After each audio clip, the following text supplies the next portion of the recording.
Some of you have artificial Christmas trees, and I'm not calling you artificial, you understand? But we're going to talk about some things or make some illustrations just so that you get the understanding what the Lord was saying to me to share with you. And so now the good thing about a Christmas tree, I remember when I was young, and I had my children and everything, we went to what you called a tree farm.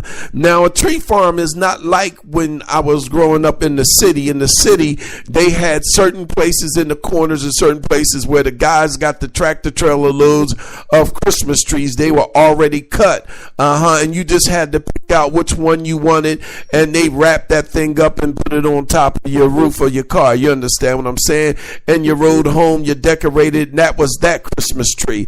And then the tree farm was a little different because you brought your saw and everything out, and you picked the tree out and you cut it yourself with the kids, and then you took it home. You understand what I'm saying? But you had to find one that had a good stub and root. You had to look at it. Some of them, if they're bending and this and that, they're not. It's going to be hard to get them to stand up straight. Because you got a bad stump. You understand what I'm saying? Or just a bad tree to where it grew. You understand what I'm saying? But just like people, so now the thing that the Lord brought to my attention about the Christmas tree is now there are things that the Christmas tree, before they cut it, it was alive. You understand what I'm saying? Some trees live hundreds of years. You understand? Look, them trees outlive a lot of us humans. You understand what I'm saying? But the Christmas tree is not that fortunate. You understand what I'm saying? In most cases, so they get the trees and they got the tree farms and they cut it off. Now, the thing about it is the tree don't know when it's about to be cut off. It's just, it gets a certain height,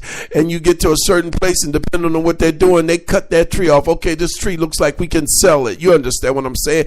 And that's what it is with a lot of us. Oh Shabbat. See, they cut that tree off. Oh Shabbat. And I believe that tree may have maybe a 30-day span, but soon as they cut that tree from the root, it begins to die. Soon as you look, as soon as you're cut off from your mother's biblical cords, you start dying. Oh Shabbat. And in some cases it's a slow death, and in some cases it's kind of quicker. You understand what I'm saying? And the thing about it is, you get the tree and the tree is dying, and the first thing you do when you get that tree home, you got to put it in some water. And some people come up with all kinds of solutions and concoctions to keep that tree to stay alive. You understand what I'm saying? I'm talking about a tree, and I'm telling you that there's some dead things, oh Shabbat, and you got to throw that dead thing in the trash. Now, the thing about the Christmas tree, most people take that tree out. It stays up. They get it after Thanksgiving, and then they keep that tree in the house until after New Year's Day. When the new year comes in, you take that tree, you done took all the stuff off, and you better know that the next day that tree is going out to the curb. Oh Shabbat. That's right, for them to come pick it up. You understand what I'm talking about? I'm talking about the tree right now. I'm talking about the Christmas tree. So now you bring that tree in and it's dying, and you put it in the water, and the first thing that you do with something dead is you dress it up. Oh Shabbat. You put your stencils and you put your lights, you put your bulbs on it, your candy canes and whatever have you, all your ornaments, and you dress it up and you make it real nice. And that's what a lot of you have gone through in 2015, in some cases your whole life. Listen, you've been a dead thing dressed up. You done dressed yourself up under the Losaya. Listen, we know you're dying under the Losaya, and some of them could be relationships, it could be friendships, it could be fellowships, it could even be business partners and business deals. You're just dressed up. Oh Shabbat. Look, we can't really see what's in you because you're dressed up. But guess what? It's time for you to take those bulbs off. It's time for you to take them stencils off, because I'm letting you know that you're just dying under the Losaya. Yeah, they may put that water in you, they may dress you up, but guess what? You're still dying. You're about to go to the church, to the curb, to the trash.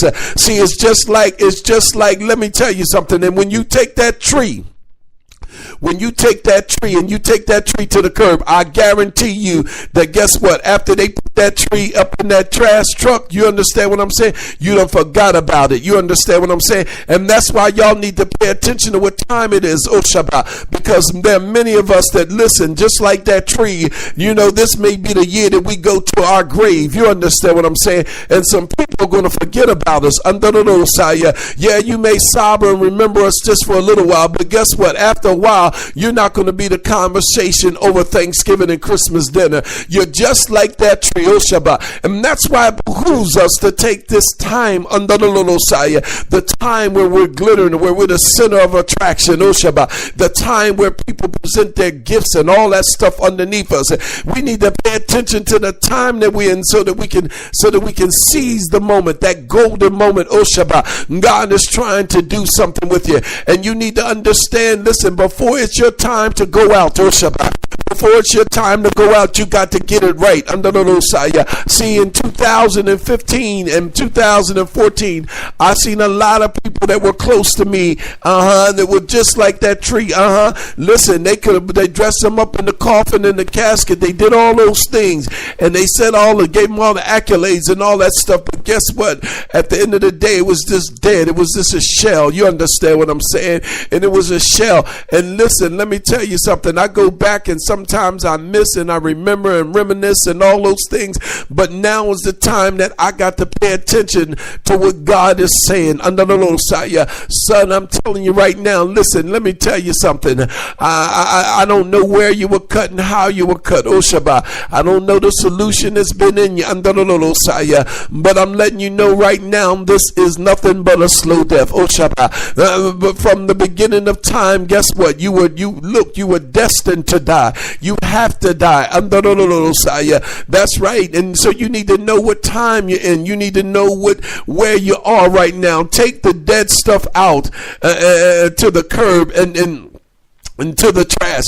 And a lot of that is even in relationships. There are relationships that just become dead. They were dressed up, oh Shabbat. You dressed that woman up. You dressed that man up. You dressed them up with the accolades. You made him to be the man of God. You made her to be the woman of God. You gave her all the different accolades. Oh, you look so nice. You look this way. You look that way. But they were just dressed up. Inside of them, under the Messiah, they were dead roots, oh Shabbat. Their organs and everything was just dead. Their conversation was dead under the Messiah. The love, the dedication was dead. And that's why that relationship died out. There was nothing in it. It was just dead. And some of that dead stuff, what happens is you leave it around. Now, I had a family member at one time. He would keep that tree up for months. I don't know how he did it, oh Shabbat, but you knew it was dead, oh Shabbat. Some people like just being attached to dead things, oh Shabbat. But I heard the Lord say to tell you today to take that dead stuff out to the curb and it's trash, oh Shabbat. Listen, let me tell you something. You don't need to take nobody and no trash,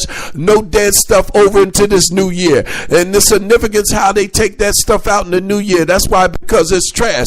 And tonight is the night that you start taking everything out this trash, oh Shabbat. Let me tell you something. If there's trash, anything in your life that's dead, oh Shabbat, it belongs on the curb. You understand what I'm saying? It's some ministries, oh Shabbat. It's some fellowships. It's some friendships. I'm talking about some businesses. It's some houses, some locations. Let me tell you something, and they just become dead. You understand what I'm saying? You've been in a dead neighborhood. You've been in a dead relationship, and you need to put that thing in the place, oh Shabbat. Take it out of your living room, oh Shabbat. Take it out of your heart, oh Shabbat. Take it out of your mind. Take it out of your spirit. Guess what? Because it's just a dead thing under the Messiah. Now, you may not have a Christmas tree. You may not have no tree. You understand what I'm saying? I ain't blaming you, but I'm telling you tonight, if there's anything dead in your life, oh Shabbat, if you ever seen anything dead, God is saying today, get rid of it, oh Shabbat. You better get rid of it right now. Right now is the day that you get rid of all dead things. I was talking to somebody earlier today, and when I was talking to him, I said, my God, why would he come and say this to me? Why is he talking to me about this, oh Shabbat? And I said to myself, I said, well, God, what would you have me to do? Well, son, I want you to hold your peace, oh Shabbat, and let me fight your battle, Osaya. When they're nasty, you be kind, oh Shabbat. When they're angry, you be patient, Osaya, because I'm breaking some things, oh Shabbat. And I'm letting you know right now, listen, some of that stuff is too heavy, and God is lifting it to the curb, oh Shabbat. Listen, all you got to do is open up the door and kick it out, oh Shabbat. Drag that stuff to the curb. Let me tell you something. Drag that gossip. Drag drag that confusion, drag that manipulation, drag that stuff to the curb. For the Lord has done some great things, brother, so we are glad.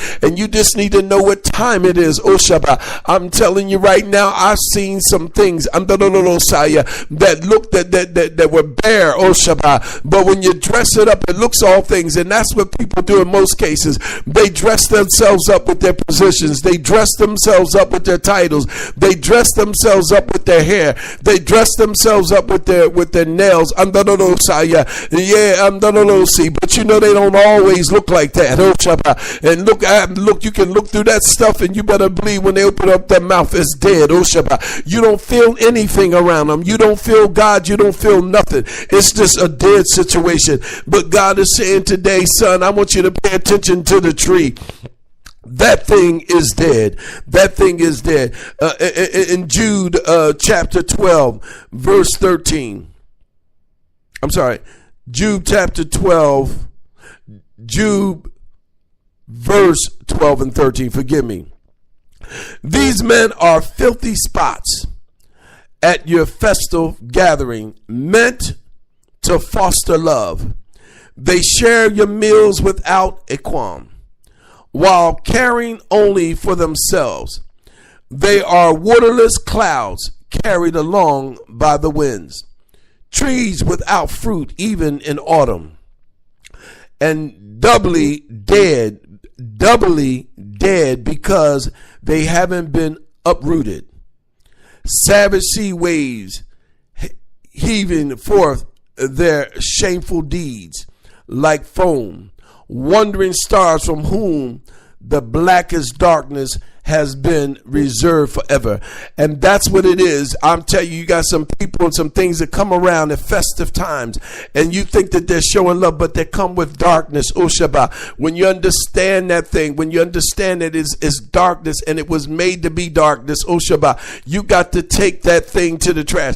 And listen, let me tell you something. You got to understand that just like the tree that was cut, right? And it's dead. The tree is dead. Before it gets to your house, you better believe that tree is dying.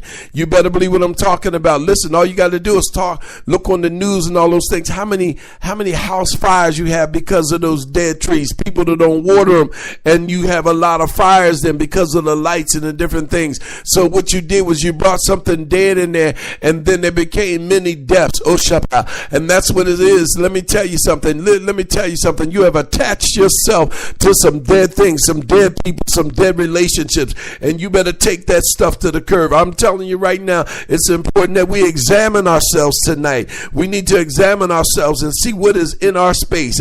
What do we let in this year that doesn't need to be there next year? Oh Shabbat. I'm telling you right now, I'm looking at myself under Osaya. I'm looking around and everything dead. Look, let me tell you something. It's got to go to the curb. That's right. Listen, you know how the young people and these and some of these old people, they use that slang. They say you better kick them to the curb. I know my son would always say kick rocks or whatever that means, but there's some things that you need to place on the curb. But I don't know when your trash day is, but let it be. Listen, tomorrow's the day that you're starting a new year. God's doing new things for you. Listen, let me tell you something. You better remove everything dead out of your life. Oh Shabbat. Just like that tree. Guess what? Let me tell you something. You can be dressed up today, but one day you're going to leave out here in the box. Oh Shabbat. Somebody's going to put you to the curb. You understand what I'm saying? They roll you out of that church, oh Shabbat, and right from the curb they throw you into that hearse. You understand what I'm saying? And right from there they pick you up out of that hearse and they put you in that hole. I don't know who I'm talking to, but you don't know what time you got under the Losaya, and so there's no need in dressing up under the Losaya. It behooves us to know what time we're in under the Losaya. Well, now we know that God gave us, a year ago, that we're in a space called God. We're having God experiences, and God is exposing himself to us, and then God has expanded. He's expanded himself in us under the Losaya, in and out of us. Oh Shabbat. So we're stretching stretching, and thank God for the stretch. But right now, today, I want you to do one thing for me. I want you to begin to examine dead stuff in your life. And listen, I tell you, God has been good this year in this space. Well, he's always been good, but I just never seen it like this, where, right at the needed time, there was something I just needed today, the last day of the month, the last day of the year. You understand what I'm saying? And what happened? The very thing that I needed, the very thing that I wanted, the very thing that I was concerned about, God gave me the last day of the year. Listen, let me tell you something. Even with the wrong zip code, it still found its space. It still found itself in my hand. To the people called me and they said,